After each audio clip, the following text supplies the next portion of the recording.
TNPSC படிக்கிற நண்பர்கள் எல்லாருக்கும் வணக்கம். சந்தோஷம் அகாடமியில் வந்து தமிழ் புக்கு போட்டிருக்காங்க, வாங்கலாமா அப்படின்னு சொல்லிட்டு நிறைய பேர் கேட்டிருந்தீங்க. என்னோடய ஒப்பீனியன் வந்து எந்த புக்கு வாங்கலாம் அப்படின்னு சொல்லி என்ன கேட்டிங்கன்னா, எந்த புக் வேணாலும் வாங்குங்க அப்படி தான் நான் சொல்லுவேன்.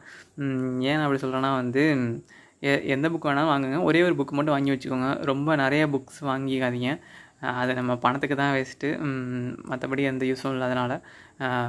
ஏன் ஒரு புக்கு வாங்குறீங்கன்னா அந்த புக்கை வந்து கடைசி ரெஃபரன்ஸாக யூஸ் பண்ணிக்கோங்க.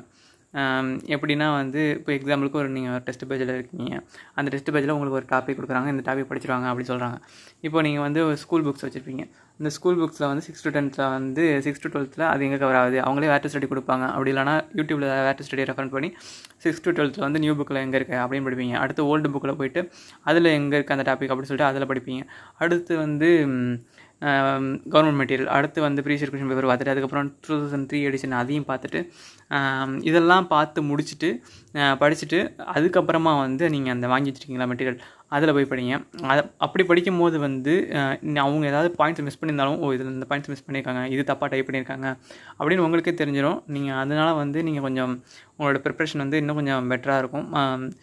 இந்த மாதிரி யூஸ் பண்ணிங்கன்னா உங்களோட அந்த நீங்கள் கற்றுக்கிற விஷயம் வந்து அதிகமாக இருக்கும். சப்போஸ் நீங்கள் வந்து இந்த மாதிரி ஃபஸ்ட்டு மெட்டீரியல் மட்டுமே படிச்சுருந்தீங்கன்னா, அவங்க எதாவது மிஸ் பண்ணியிருந்தாங்கன்னா அது வந்து எக்ஸாமில் கேட்டாங்கன்னா அது வந்து நமக்கு தான் ப்ராப்ளம், அது உங்களுக்கே தெரியும்.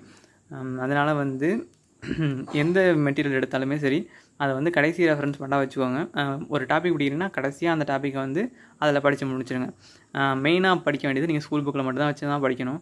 அட்லீஸ்ட் உங்களுக்கு நியூ புக் மட்டுமாவது இருக்கணும், மற்றது வந்து பிடிஎஃப் மாதிரி கூட யூஸ் பண்ணிக்கோங்க. பிடிஎஃப் என்ன கேட்டிங்கன்னா வந்து சாய்ஸ் அகாடமியில் வந்து இந்த இலக்கணத்துக்கு வந்து ஒரு பிடிஎஃப் மாதிரி போட்டிருந்தாரு, அது யூஸ் பண்ணிக்கலாம். அதில் 2003 எடிஷனையும் சேர்த்து தான் போட்டிருக்காரு. அதேமாதிரி நியூ டிஎன்பிஎஸ்சி டெலிகிராம் சேனலில் வந்து அவர் வந்து அந்த 2003 எடிஷன் புக் அதெல்லாம் போட்டிருக்காருன்னு நினைக்கிறேன். அதை கூட நீங்கள் வந்து எடுத்து படிச்சுக்கலாம். ஏன் நான் அப்படி சொல்கிறேன்னா வந்து அந்த மிஸ்டேக் வந்து நிறைய பேர் பண்ணுறாங்க, அது வந்து நார்மலாகவே வரும்னு தான் நான் நினைக்கிறேன். ஸ்கூல் புக்லேயே வந்து நிறைய மிஸ்டேக்ஸ் இருக்குது. ஆனால் வந்து அதை வச்சு நம்ம கிளைம் பண்ணி வந்து டிஎன்பிஎஸ்சியில் கேட்கலாம், இந்தமாதிரி ஸ்கூல் புக்கோட ஸ்டாண்டர்டான புக்ஸ்லேயே இருக்குது அப்படின்னு சொல்லி கேட்கலாம். ஆனால் வந்து அவங்க அகாடமி புக்கை படிச்சுட்டு அதில் மிஸ்டேக் இருந்துச்சுன்னா நம்மளால் ஒன்றுமே பண்ண முடியாது. அதனால் வந்து நான் சொல்கிறது வருது உங்களுக்கு புரிஞ்சிருக்கும்னு நினைக்கிறேன். புரிஞ்சிக்க தெரிஞ்சுக்க அப்படின்னு தான் வச்சுக்கோங்க. நிறைய பேர் வந்து சேல்ஸ் டெக்னிக்லாம் யூஸ் பண்ணுவாங்க, ஆஃபரு, அதுக்கப்புறம் வந்து லிமிட்டட் ஆஃபர் இந்த மாதிரி தான் இருக்குது, கொஞ்சம் தான் நாங்கள் பில்ட் பண்ணியிருக்கோம், அந்த மாதிரி நிறைய வார்த்தையெல்லாம் சொல்லுவாங்க. அப்போ தான் வந்து நமக்கு அந்த வாங்குகிற விஷயம் வந்து தூண்டும், நம்ம சீக்கிரமாக வாங்கிடணும், இந்த ஆஃபரை நம்ம விட்டக்கூடாது, அந்த மாதிரிலாம் வந்து சேல்ஸ் ட்ரிக்ஸ்லாம் இருக்கும். நீங்கள் அதுக்கு வந்து ஃபாலோ ஆகாமல் வந்து உங்களை நீங்கள் பார்த்துக்கோங்க. நம்மள்ட்ட ஒரு புக்கு இருந்தாலும் போதும், அந்த புக்கை அரைக்குறையாக இருந்தாலும் பரவாயில்ல, அதையே வச்சுக்கோங்க. நீங்கள் ஸ்கூல் புக்கில் படிச்சுட்டு அதில் படிக்கும்போது நீங்கள் அதிலே தப்பு இருந்தாலும் அதை நீங்கள் கரெக்ட் பண்ணி படிச்சுக்கலாம், அது ஒன்றும் பிரச்சனை இல்லை.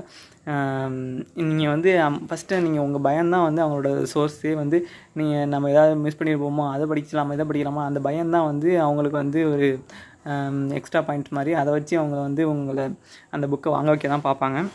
அதனால் வந்து அகாடமிஸை உங்களை யூஸ் பண்ண விட்டுறாதீங்க, நீங்கள் அகாடமிஸை யூஸ் பண்ணுங்கள்.